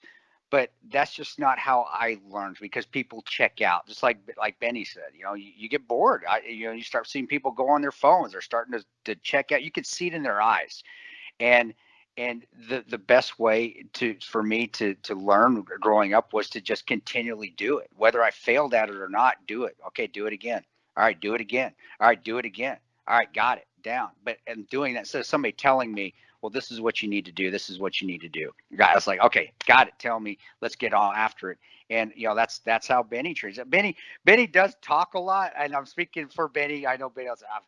But but it's all good, and then he gets into it though. He doesn't just stand there and chit chat. And really, from what I've seen from when we first started teaching till now, he still talks, but he's doing the demonstrations of why he's talking, and then he gets after it. And man, and people love it. People love to work with him, and I get the comments all the time. Man, I love Benny. I'm coming back to work with Benny, and that's where I've went to the next level and said, Benny, you got to start teaching some firearms with that, because people are enjoying what you're doing and you're good at it. And that goes down to, again, where figure out what your clientele is, what you're going to learn, but if you continually work and you continually are moving and you continually trying, you're not going to get bored. And you will learn. Even if you don't want to learn, you're going to learn it because it's going to be repetitions. It's going to be habit forming movements. You're just going to continue to do it. So that's well said. Well said by not me, by you two. I'm just expounding on what y'all said. I think another great thing to add to that is, by doing, you figure out what you're not good at too. So we have to make adjustments. We have a lot of handicapped people and overweight people that train with us, and they're great shooters, but they've never for a minute thought about how do I get from the front seat of my car to the back seat of my car in a vehicle fight. And now I'm like, half of my hand is missing, or I'm paralyzed. And we have students that are like that. And I'm like, well, okay, you might not be able to do this drill this way. So let's figure out what you can do. So they're doing, not only to just be good at what they're told to do, but also to figure out maybe what they're incapable of, so we can teach them what their next option would be, what their first option would be. And if you don't do, and all you do is sit around and listen, then at the end of the day, they're not really learning what's best for them anyway. And I do believe in talking, like, you have to tell them, this is what it means, what I'm going to teach you today, rather than I just show you a grappling move or a gun disarm or a movement in a vehicle, or walk in the room, clear it like this and come out. And then they just go through the motions. But now they don't really understand why they did that. So I talk a lot, and you figured it out on this podcast, Ian. But you guys both do. It's good. I can too. So you have to have the mental understanding combined with the physical understanding, so that way you truly learn the entire process. And I think we're all good at that. Yeah, no, that's as instructors, when we get to work with people that are, different body types, different abilities, as instructors, it makes you learn too, because you have to learn. There's different ways you have to teach as well. You have to there's different ways you have to instruct. Example for was when we did the Fort Worth course, and we had that gentleman that was in a wheelchair that came through the course, and we're doing room clearing. Dude, 20 some years, I've never taught anybody how to clear a room from a wheelchair. And it helped me figure it out when I'm going through it. He's going through the rooms, and he was awesome. I saw the video of you teaching him, right? That was awesome to see. Yeah, and that's the simple. It came right down as an instructor. Okay, I got to figure this out. And guess what? My learning curve is right now. It's about 5 minutes, because he's going through the room here in about 5 minutes. So I got to figure it out now. And it was awesome for me as an instructor to do it and be like, wow, holy crap. Okay, this can be done. All right, it really wasn't as overwhelming as I thought it was going to be when he came through, that I was just going to be, I don't know what to tell you. And it made me smile, and it made him smile too, because I was watching him do it, and it was all making sense of what he was doing, and what I was saying actually made sense for once. That was fantastic. So it was going through, and when it got done, we both had the biggest smiles on our faces, and he's a regular now for Battleline. Oh yeah. And you've taught, you had him, dude. I mean, it was Chad. Chad, I'm not going to give his, well, I'm sure he doesn't care. He's an awesome guy. But, Benny, when he talks about, we do get a lot of people that have certain disabilities. And I'll say, I'm tired of PC shit, whatever you want to say, guys. But they overcome those things, and they push through it. Jennifer, you would never know who Jennifer was in our courses. Jennifer comes through. She doesn't have legs. She has 2 prosthetics. When she comes through our courses, she goes through all the stuff. I guarantee you, if I put money on it, I would say, hey, which one of those people out there? I wouldn't tell you it was a female, because because we get more males than we do females in our courses. But I would say, which one out there do you think doesn't have legs, has 2 prosthetics? I guarantee you couldn't tell. And she never cries about it. She never says anything about it. I didn't even know the first time she went through the course until I was told after, like, what the hell? Holy shit. Because she was running down on our stress fire lane. She was running from 100 meters to 50 to 25. She was doing all the movements. I didn't even tell. So when people complain that they can't do things, when people complain that I can't get it done, I have aches and pains and this and that, all I think, and honestly, I even think this, I get up in the morning, like, gosh, I hurt, my knees hurt. I actually think of those too. Like, holy shit, these people, now Jennifer and Chad are a hell of a lot tougher than me. I can get my ass out of bed. And honestly, going back, and I just remembered it, Benny, if you can, I want you to talk about, if you can, you tore your Achilles recently, like 2 years ago, and now you're back to running half marathons.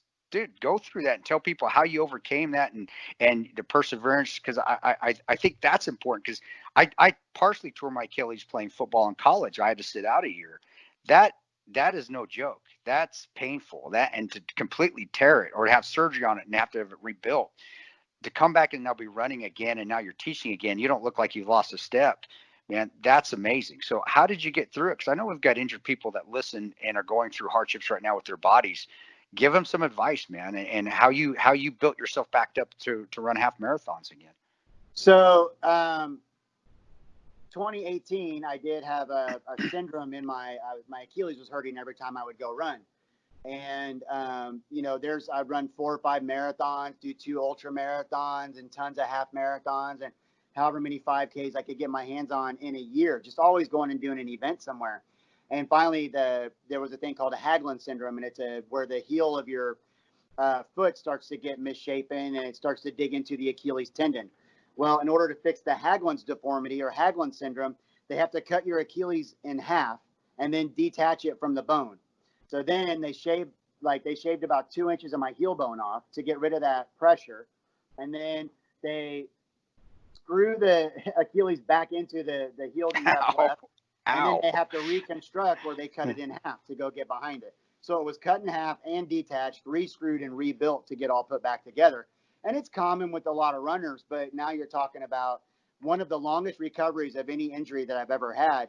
And again, 35 broken bones, both elbows, shoulder, bicep tendon, 5 major surgeries.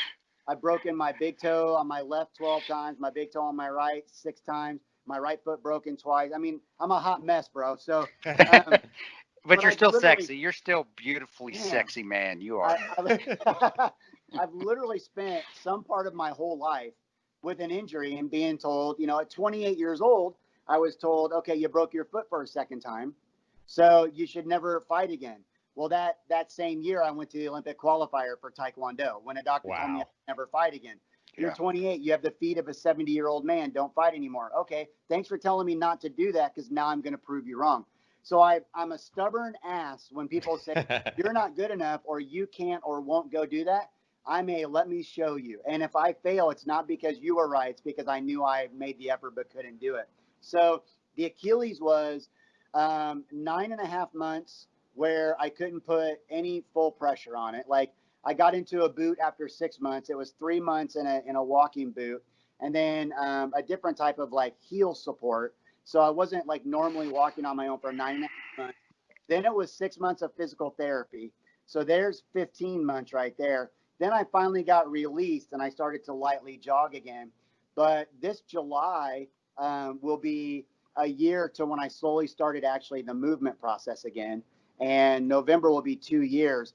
But right away, I attempted, the month that they said you're taking the boots and everything off, you're good to go, start training again. 3 weeks later, I ran a 6-hour ultra marathon. I only got 18 miles in that 6 hours, but it was 6 hours of go, go, go, go. And then I attempted a 48 miler that I do, or 46 to 48, depending, 2 months later, or actually a month later, and I failed it. It was the first do not finish I ever had. And I'm still pissed off about it. But it was like literally right after I was allowed to start walking, I went and tried to put myself out there, and I just hadn't recovered and retrained it enough. But I'm training for that race right now. So in September, in August, I'll do the 6 hour again. In September, I'm doing this 46 ultra marathon again, 46 miles. And right now I'm running anywhere from 150 to 200 miles every month. So I do almost 6 miles a day on average. Some days I might do 2, some days I do 10, but I'm averaging about 6 miles a day. And I put 35 pounds of surgery weight on. I've lost all of that except 5 pounds. So I'm back in the 160s from being 197 because a year and a half of being an athlete and not being able to do anything just destroyed me.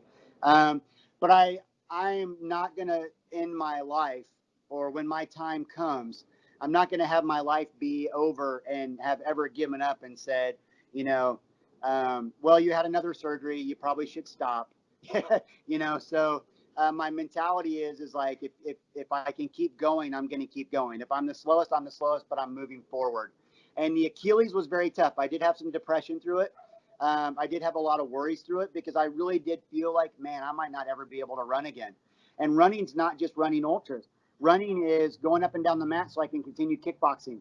Running is doing drills so I can do Brazilian Jiu-Jitsu. Running is teaching courses at Battleline Tactical and my company, Integrated Combatives Group. Like, if you can't run, it's going to be hard to walk eventually. And if you can't walk, not saying that I would give everything up, but I wouldn't be able to have the careers that I have. So it was really, really difficult for a while. But I'll tell you, the benefit that helped me so much is surrounding yourself with good people is one of the greatest things you can do in your life, right? Yes. And when I have Chris as a boss and a colleague, and he's telling me if it takes 6 months or a year, no one's going to take your place. Battleline is here for you. We'll work around you. Oh, definitely. And we're ready for you to. So that's motivation. Like, he easily could have just said, bro, like, we got to continue the business and I need to bring somebody in. And Chris never put me on the side. I was still part of the team. I still got the emails. I still knew where they were going. If I wanted to come and travel and just hang out and watch, he made that an option. And you did at the Fort Worth course. You were still banged up, and you still came and taught a little bit. And that was awesome. Course, and I got after it. And that was a confidence builder. So, like, you know what? That's the one that said, "Hey, Chris, I'm back." Like, I'm not 100%, but I'm 100% enough to do this job. Good for you. So you surround yourself with positive people. My wife and my daughter first and foremost, and I've got people like Chris and Ben Morgan and Boone, and you get like even guys like Chad and some of our students that stayed in touch with me. Benny, I want to train with you again. When are you coming back? I did a course and I missed you. And so positivity creates positivity. And the Achilles was probably the hardest injury I've ever had to deal with everything I've ever had broken, strained, cut, sliced. It was, and I'm older, so I'm going to be 48 soon. And it's harder to recover. It's harder to get better when things go wrong. And so that's more of a mental challenge. But I can't be a hypocrite and preach never give up, never stop fighting. Toughness is greater than talent. Every day is day one. I can't be that guy to the whole world and then be a quitter myself. So, I have a week maybe here and there where I get really down. But, everybody does that though, right? And then you 100%. And you start kicking ass again. So, No, that's true, man. Your mindset is very similar to David Goggins, if you've ever heard him talk about going through buds with all the injuries that he had and ultra marathoning and all of that stuff. And also what you're saying about those weeks that you have, it is true. All of us have it, no matter how inspiring of a person that you are. I'm a huge fan of David Cho, the artist, who did this like great podcast about his whole mindset of stuff, and he was saying how people will say to him, they've heard him talk, and they're like, you're sometimes like super depressed. How do you have like this positive mindset when you talk like that? And he's like, 20% of my life I'm very down on myself. But he's like, but the other 80%, like, I love waking up every day. I love what I do. I love inspiring people. And he's like, I will take that quota over people, because he's like, most people are 50-50 or 40-60. And that is true. If you can keep that positive mindset the majority of your time, you're good. One question I wanted to ask you, though, because it's kind of been a theme you've been talking about, is your main inspiration, whether it's running an ultra marathon or being a fighter, is it proving people wrong? Is that the main thing that inspires you? It used to be. It used to be the number one thing. Like, that was my anthem. Like, tell me I can't do it and I will prove you wrong. Not because I'm arrogant or better than you, but you can't decide that for me. I gave up as a child letting people decide for me, and I had to know for myself. If he's right, then at least I also know he's right, going back to that whole thing. Like you talked about Goggins, I cannot compare to that guy. What a machine, what an inspiration. I do relate to him. And I think Chris will agree with this too. The world that I live in, the world he lives in, part of the, I don't want to call it depression, but let's just say downtime, right? Mental downtime. The demons come. The demons come, man. They're with everybody. When you're the black belt in jiu-jitsu, it's such a rare thing to be a black belt. It's like such a big deal. And I might be the shittiest black belt on the planet, but I made it. When 99.999% of all people that do jiu-jitsu never get a black belt. Like, I'm in that elite. I'm the worst one, but I still made it when everybody else quit, like that mentality. But when you walk in the gym or I show up at Battleline and people read my resume, there's a part of me that thinks I have to prove that. There's a part of me that thinks, what if they think I'm a sham and I'm only a paper pirate, and it's like, this guy looks good on paper, but he's not shit. There's a lot of pressure that rolls into that. And to be as good as everybody thinks you are. And a lot of people think that I'm really exceptional. I'm really not, man. I'm not better than anybody else. I just don't give up. And I just try to continue getting better. Yeah, I'm better than a lot of people, but so are you at what you do. You know, I told a kid one day, if ping pong is your thing, then be the greatest ping pong player on the planet. Who cares what your thing is? If you play the oboe, well, what the hell's an oboe? That's a goofy instrument. Who cares? Play the oboe better than everybody else plays the oboe. So it used to be that my goal in life was to prove everybody wrong. Now, as I approach closer, a couple of years away from 50 years old, it's about keeping myself driven so that I can continue to have new experiences. You know, when I had a pro MMA, which wasn't glorious, but I had a pro MMA background and kickboxing background. Somebody came to me and said, hey, we need a color commentator for this TV show. You want to do it? Hell yeah, I'll give that a try. 300 TV shows on my resume later, I was an elite television personality. So I believe that if I continue to prove people wrong and push forward, other doors are going to open. If I hadn't trained with who I trained with before, I would have never met Chris. If I wouldn't have trained with Boone for 15 years, I wouldn't have met Chris. If I wouldn't have met Chris, I wouldn't have had the job at Battleline. If I didn't have Battleline, I wouldn't be on your podcast right now. Like, the doors open because you wake up every day to kick ass. Wake up, kick ass, repeat. You know, kind of one of those deals. So now it's about, it used to be proving people wrong. Now it's proving to myself that I'm still good enough as I'm getting older. And number one, more than anything, is to show my daughter she can do whatever she wants. If I'm really good and I'm driving forward and I make mistakes in life and I do stupid shit like everybody else does, but we're all human and we all learn from it and we all try to get better every day, my daughter will be unstoppable. And I want her to be tough and be brave and be beautiful. And I don't want her to be a victim, and I want her to be proud. And if I lead by that example, then I'm doing the right things as a dad. And, you know, I'm not a perfect dad. Nobody is. I'm not a perfect man. Nobody is.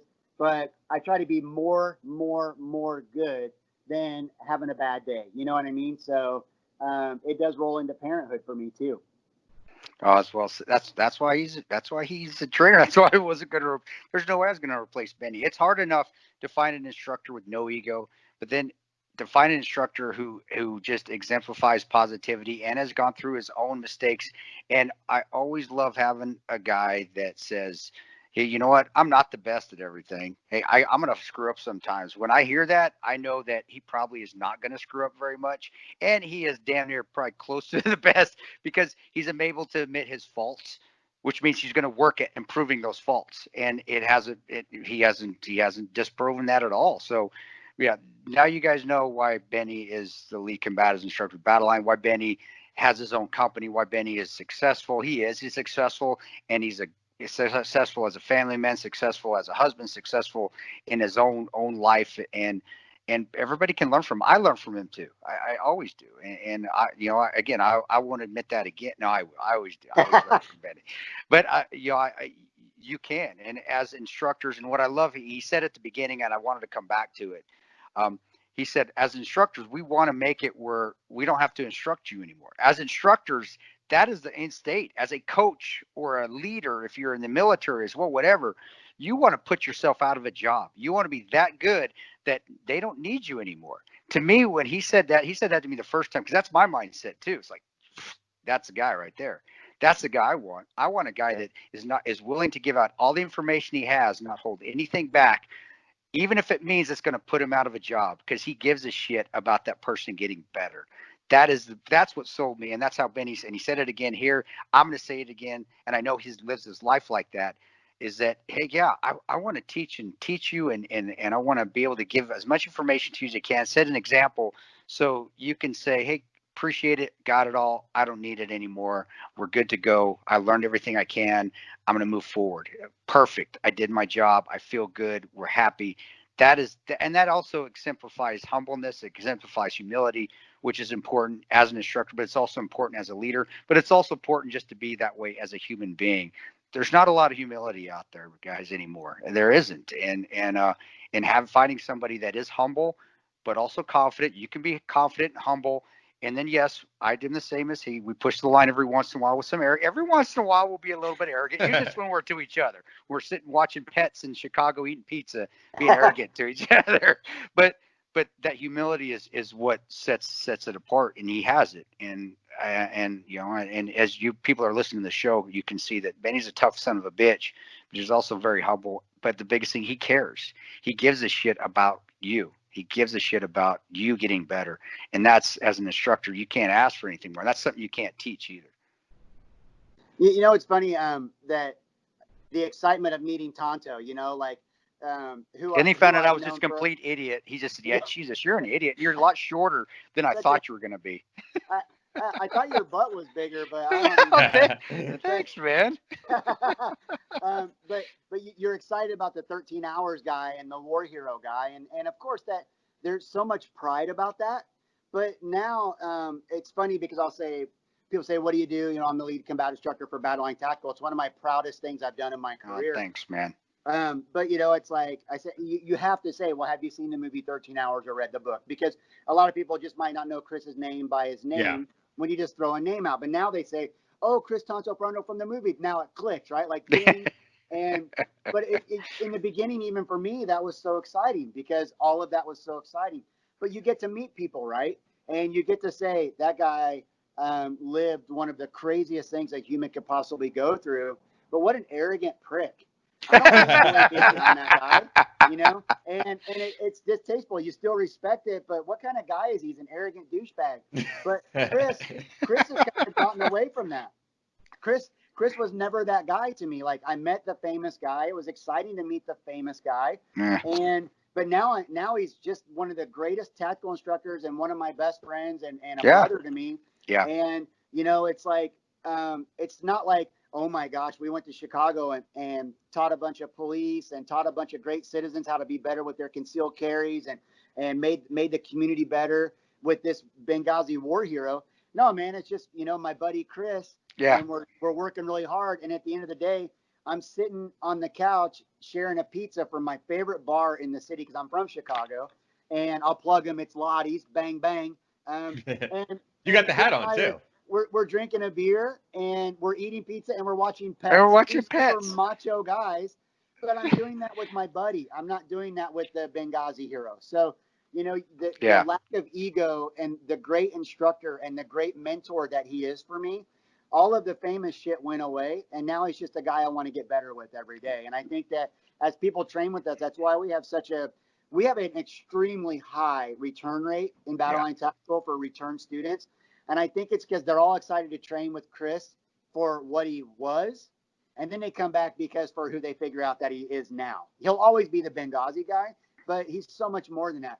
Ben Morgan is so soft-spoken and so excellent at what he does, but quietly just makes people laugh. Like, our team is so genuine. And, I mean, we have our moments. We got to be a little bit badass here and there. But I've had people where some of my techniques haven't worked on them. And so then I said, hey, can we try it again? And I make an adjustment. And I said, that's why you train, so you can learn to make adjustments. Yeah. And then respect is instantly regained or re-earned because nothing works all the time for everyone, no matter how good you are. But I think that like that point of Chris is like, now I'm with Chris. And I call him Chris to people more than I call him Tom. Yeah, I appreciate that, dude. I appreciate that. Yeah, I really do. Or Nancy. I like to call him Nancy just being a little girl. But, Nancy boy, I'm that too. That works. But I think that that's important for people to realize. When you meet someone, it's great the reason why you went to meet them, but get a chance to know who they really are. Because, they're famous for a reason, but there's so much more than that. People give me a lot of credit because of my resume. And then when they sit down and have a beer with me or eat a pizza or watch a movie, I'm nothing of that. Like, I don't brag all day long about what my jobs are. If you ask me and you want to talk about it, we talk about it. But at the same time, I just want to laugh and act like an idiot and be silly and enjoy the day with whoever I can. And if we're going to get down, we're going to get down. Otherwise, life's too short not to just laugh and have fun. And Chris, I think we do. We laugh a whole lot and we have a damn good time. Yeah, we do. It's good courses, man. Really good, man. Well said, brother. I appreciate. I know we're getting close to signing off here in a second. So I know. So I won't ramble, Ian, because sometimes I'll get going and it'll be like 12:45. Like, holy shit, I talk way too much. And you'd say I talk too much. Jeez. That's what we do, man. It's a podcast. That's right. But no, it's true. I feel like I understand exactly what you're saying, because I'm in the same boat as you in that, like, with what I've gotten to do with my life over the past, really, it's coming on 15 years, I've gotten to meet some really remarkable people. And some of them, yeah, it's because you respect their work that you want to meet them, but then you get to know the person and you're like, wow, this is a great person. To me, like, nerding out, I am the biggest 80s hair metal nerd, as Chris will tell you. Yeah. And, you know, getting to know Mark Slaughter from Slaughter, to me, it's like, Yes. oh my God, Fly to the Angels, up all night, this guy's the man. And then actually hanging out with him at, like, Emmett O'Looney's, just talking about his love of this country, talking about other cool things, giving me, like, interesting pieces of like tidbits from Slaughter's history. I'm like, this guy is just such a solid guy.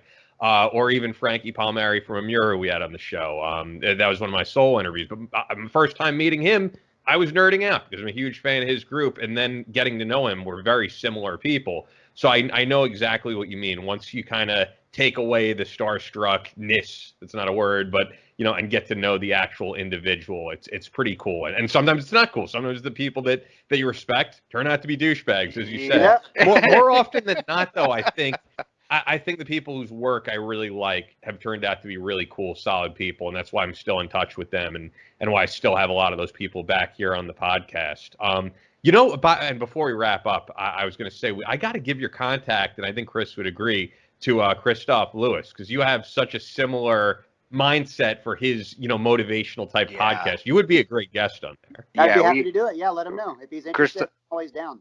And be nice. He's a good guy, dude. Don't be asshole, Benny. Be genuine. No, I'm kidding, dude. No, but Christoph is a tremendous guy. Faith-based podcast too.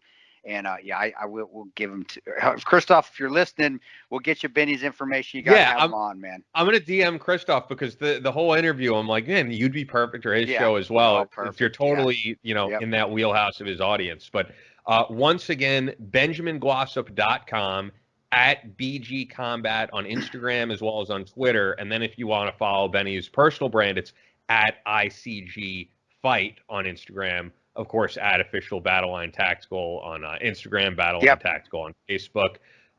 This has been great, man. Love talking about all this. And then I'm trying, I'm not 100% positive, but I'm going to try to come out to that Maine course. Am I going to meet you if I'm in Maine?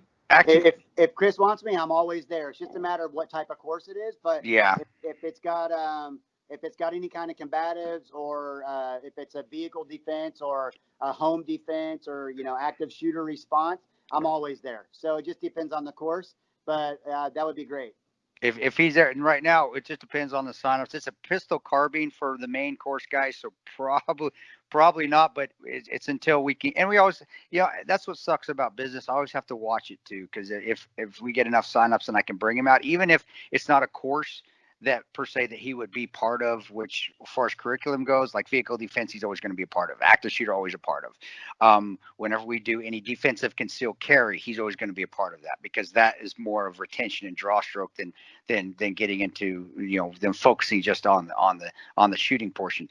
But then with stuff like this, if I get enough people and I can bring him out, I will. And that's where, hey, Maine people, 9 more people sign up, we can get Benny out there. Yeah, let's go. ChrisTantoPeranto.net. Yeah, www.ChrisTantoPeranto.net. Go to Battleline Tactical and sign up. I'm going to try my best to be there. I mean, it's a long drive. I think it's like an 8-hour drive or something, or it might be more. But I want to come out there. You said piece of cake. Yeah, I like driving, so I'm going to try to. I'm going to try my best to. You're welcome. You're welcome to, brother. I'm driving 26 hours to get out there, so. True. So I get you. Weekends it's tough, but yeah, guys. As long as I can, I will be there. I mean, dude, just the same way you're talking about things that we excel at. I watch the videos of both of you guys training people for Battleline Tactical, and this is truly where the both of you excel.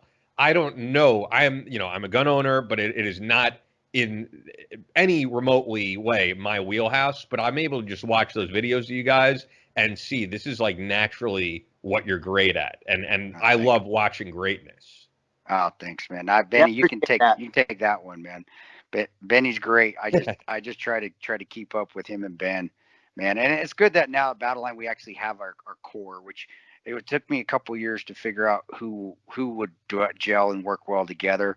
We've always had good instructors, but we found the core, and that was important. So yeah, man, if Benny's there, guys, and you see Benny on the roster, and we always promote that Benny, if he's coming for sure, he's there. You'll have a blast. It'll be the favorite part of your course. Me and Ben are good. You'll be like, yeah, that was fun with Benny, because he makes it fun. And he has a better sense of humor than I do. And that's pretty hard to do, but he does. He does. Well, it's true. And aside of being better looking, especially with you shithead. I'll tell you, the best part for me is people say, I didn't realize we were doing combatives. Like, I saw it, but I didn't know what that meant. So thank you so much. Like, at the end, they're learning something they really have zero clue. They're all shooters. Like, they all shoot. That's why they show up, So at the end of the day, that's where it makes me so happy is when they're walking into something completely unexpected, and they get Chris and they get Ben Morgan, and I was able to give them something that really opened their eyes to just, it's bigger than what you thought. It makes me so happy. And so being a part of that team element with that type of closure at the end of the weekends feels so good, Yeah, brother. And guys, Benny he has his own thing. So if you can always just train with Benny there in Florida. Where are you at in Florida, bro? We haven't even said that yet. Where are you Tampa at? Bay. I'm on Tampa Bay on the Clearwater side. Okay. I'm on the water side. So, Tampa Bay is all water, but Clearwater side. There you go. There you go. Yeah, right near our friend Coriolanus. He's in that area. Yep, But yep. Yeah, thanks, dude. This has been excellent. I'm obviously going to have it up on Monday, and hopefully I'll meet you at a course coming up at some point. If not, we'll just figure out a reason to get together. I'm pretty easy like that too. When he opens is. up, I just want to travel. So if you said, let's meet in Indiana and do something, I'll try to work that out. Life's about experiences, so let's make them. Yeah. Happen. Oh, 100%. And I really will give your contact to Christoph, because I think you'd be good on his podcast for sure. Yeah, thank you. For sure. I'm down 100%. Cool. Yeah, like I always say, guys, much love and stay frosty. Yeah, sexy. Dude, that was great. I knew Benny for his background and working with you, but I didn't know about the amount of injuries. I didn't know his whole story. He's the man. I'm looking forward to hopefully meeting him at some point. And you know what I was going to say? I didn't say it during the interview. Benny Glossop in itself is just such a badass name, isn't it? I was like, is that even a real name? Like, it's like a stage name. I did what I read. I'm like, that's a cool name, man. I wish I had your cool name. I think I even said that the first time I met him, and then I saw his ears. I'm like, nah, I'm okay. I'll be Chris. You keep Benny Glossop in your ears, because he's got them wrestler ears from doing the Gracie stuff and the ground stuff for so many years, and everything he does. But they're not as damaged as Pat Miletich, though. No, I think Pat is. Yeah, Pat. It's close though, but Pat's up there. Pat's at the top of the list. But that's the thing, is the same as Pat. Pat's one of the nicest guys in the world too. And Benny comes across just like that, if not even more. I think he's just more out. He has that outgoing personality. He's always very happy, always up. And it's true. I actually need to get a blowhorn, because we have to rotate during our sessions at Battleline Tactical for our courses. And I always have to cut my lane up and say, guys, hold on. I got to run over where Benny's at, because we teach in different portions of the ranges we're at.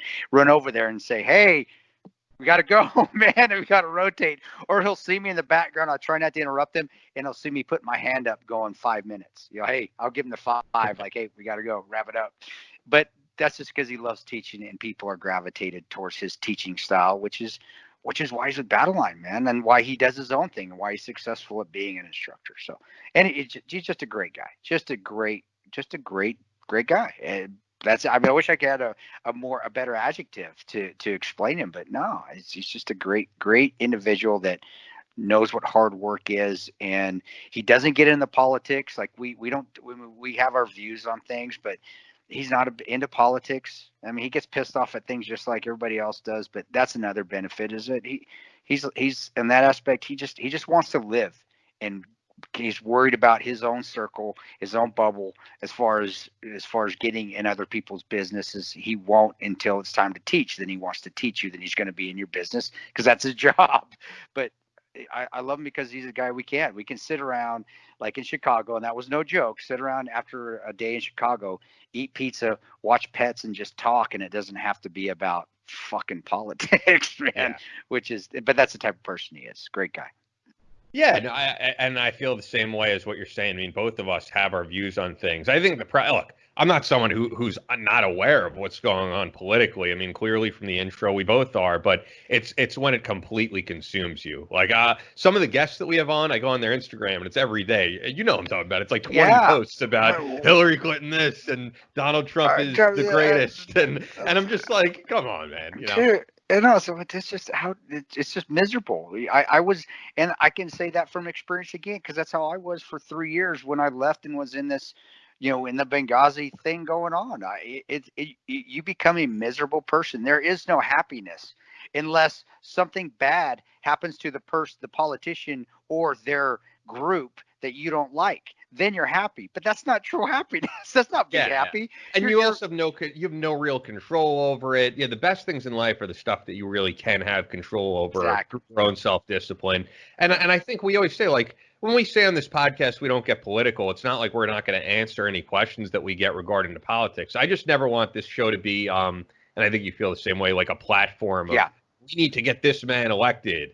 I'd rather everybody be able to listen to this and enjoy and get something out of it. And it doesn't mean I'm going to shy away from my views on things. I mean, we definitely give our own takes on things, and people are going to be offended or not be offended. And we don't really care. But exactly.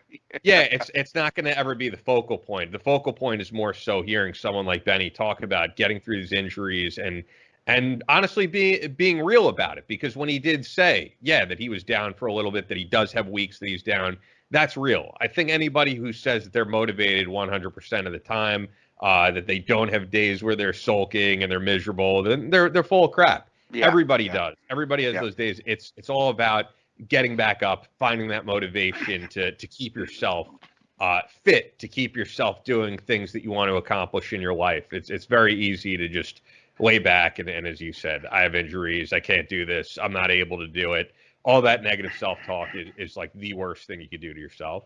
And that's why Benny is successful, and that's myself as well. As far as and success is relative. I think whatever you think success is, that's what it's going to be. Whether but that being said, being someone that just gets up every day, even through adversity, or when you have adversity and you're able to fight through it, even if it's years of adversity, and you're able to fight through and come out the other end, to me, you're successful. I don't care how much money you have. I've seen people with a ton of money that aren't happy, and to me, that I don't think you're successful. But that's my opinion. Maybe you are successful. You love money and you love being miserable. That could be success in your. But that thing too. You see a lot of those people that do, the millionaires.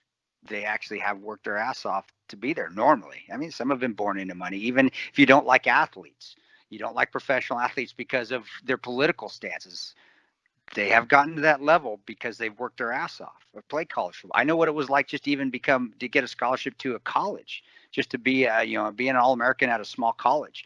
That took a lot of work. To get to that next level, you have to work again. Hard work is always going to be the way you become successful, whatever you do. The chess champions, don't tell me that they don't practice every damn day. Writers, they're writing stuff. They've been writing stuff since I don't know how long, since high school. They've been writing papers and they've just practiced and practiced. There's a few people out there who are just naturally good at stuff, but you can say, well, Michael Jordan, he didn't have to work at bullshit. He was cut from his high school basketball team when he was a sophomore. Don't think that he didn't work his ass off to become good at what he was. And then that's where I also tell people, well, we aren't all created equal either, because some people do have more natural ability for certain things. And again, Michael Jordan's another example. He had to work his ass off. He did have that natural ability to play basketball. So when he coupled it with the two, when he worked his ass off and it coupled it with that natural ability, he took it to that level that he was at. And that can be said for Benny and his teaching and his MMA, and he has a natural ability just to be a good fighter because he's athletic. Couple that with his work ethic, now you've got a guy that's superhuman. And he just, why is he not MMA? Why is he not UFC? He's never talking to him. It's not a route he ever really wanted to go into. He always wanted to do what he was doing now. And now he's getting into the tactical portion. That's where he wanted to go from when I talked to him. And it's taken him not more than a year, but to become just as good as people that have been doing it for years. And that's because he wasn't created like everybody else, but he always had that ability to work hard and that ethics to work hard. And he's coupled that with his natural ability. And now he's, like I said, he's another guy that you could be considered a superhuman. I don't want to fight him because the dude's not, if me and him got in a fight, literally, be honest, one of us would have to die because neither one of us is going to give up. And that's the kind of person, though, when you're in protection or you're working with, that's the kind of person you want having your back.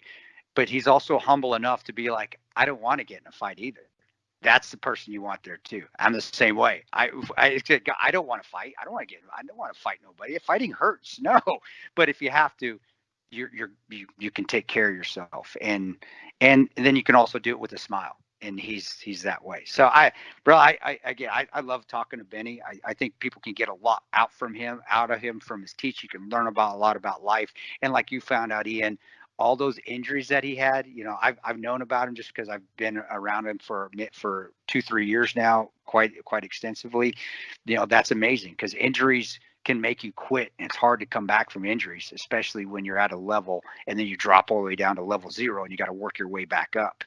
That's admirable because a lot of people can't do that. So, man, look at Benny, and he's done it all being an ugly son of a. No, he is sexy.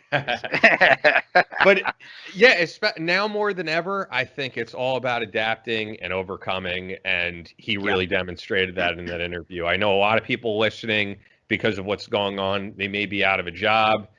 They may be out of the flow of going to the gym. Just their normal flow of things, and now more than ever, you just got to find new things that you want to accomplish, new goals that you want to reach. We've said it all along on the podcast, but yeah, there's a lot of opportunities now online to do things that weren't available before.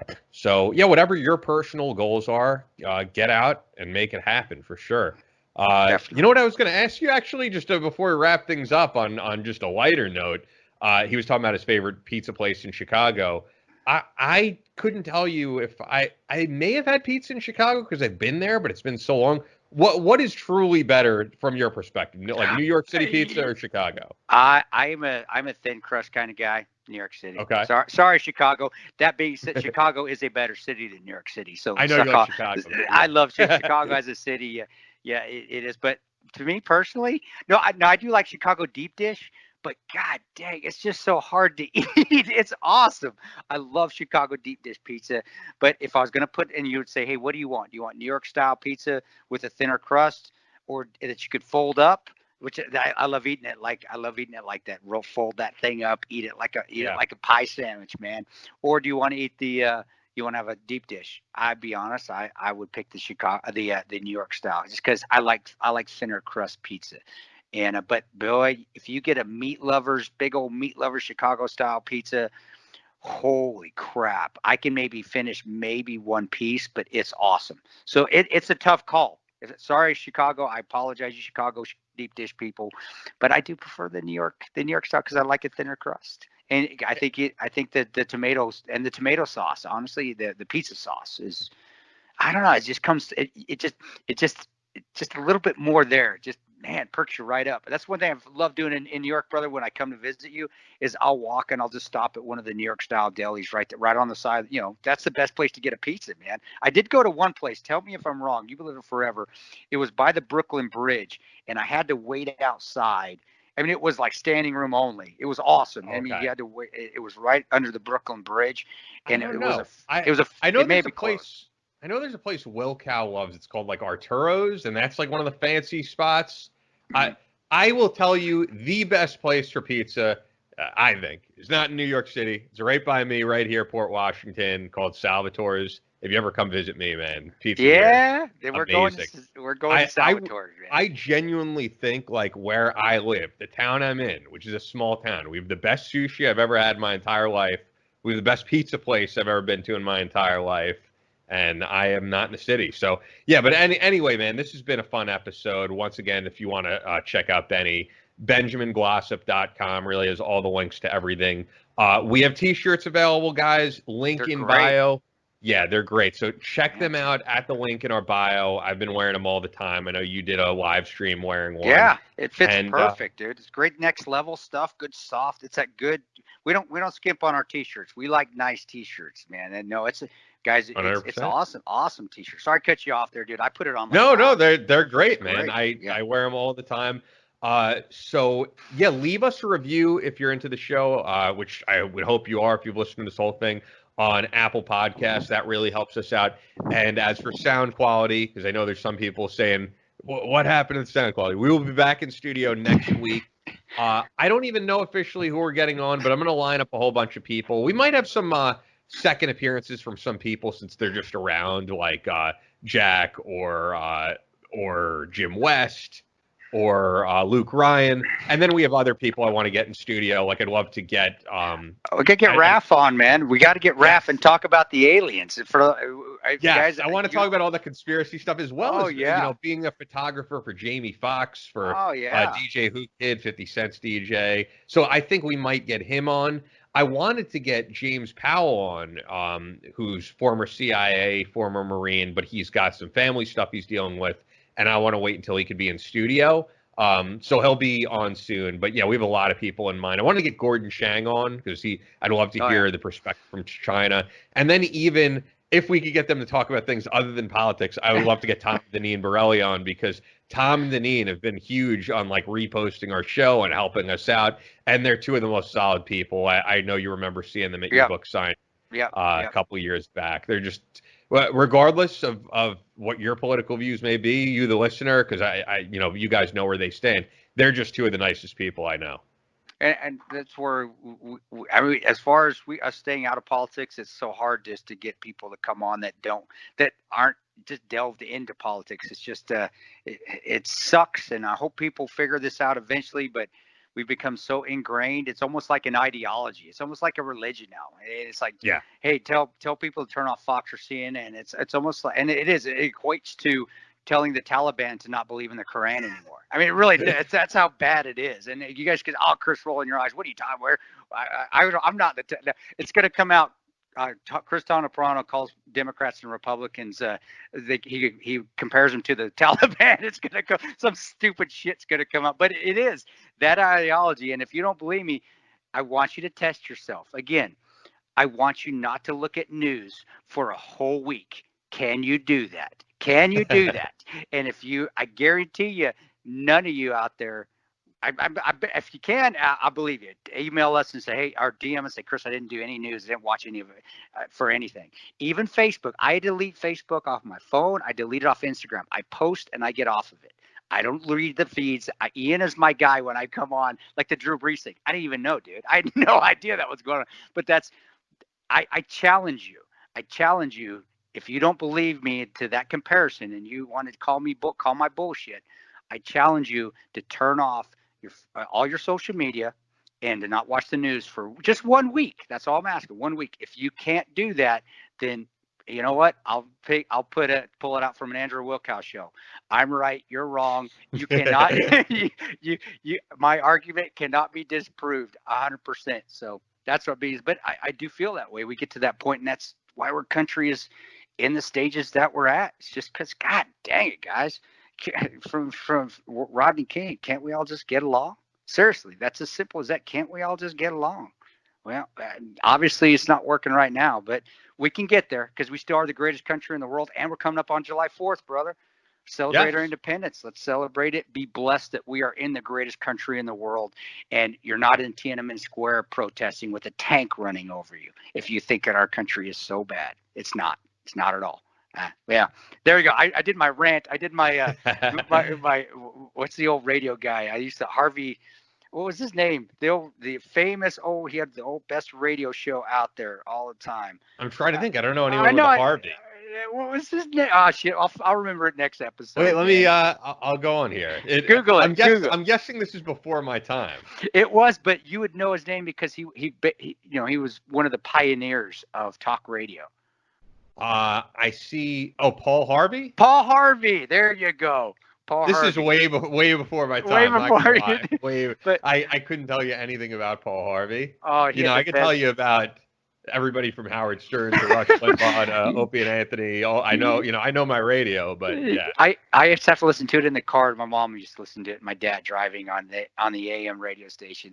Brother, if you ever have a chance, listen to him talk. He was fantastic, man. Even as a kid, as a 5-year-old, 6-year-old, I would listen to him talk. I don't know. He just had that voice. So anyway, he used to say it at the end, and he used to finish at the end. That's it. That's all I have to say. Well, that's it. That's all I have to say at that point.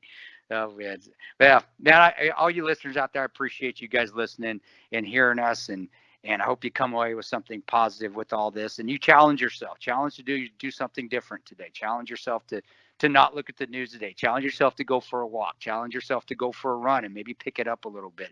Challenge yourself to take a nap, relax, lay down, and close your eyes. Is that a challenge? I don't know. People, I don't even know if people can do that anymore. That is true. But brother. Well, yeah, and I've seen people say it before, and this is really true because I think it's what you're getting at.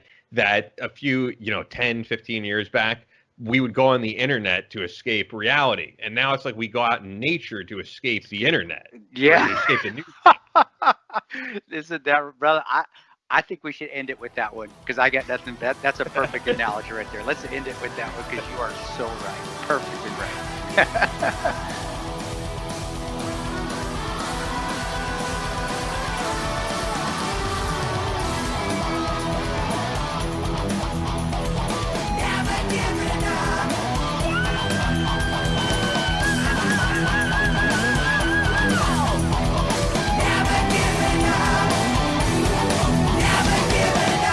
That's all for this episode of the Battleline Podcast, but we'll be back on Monday with more American straight talk.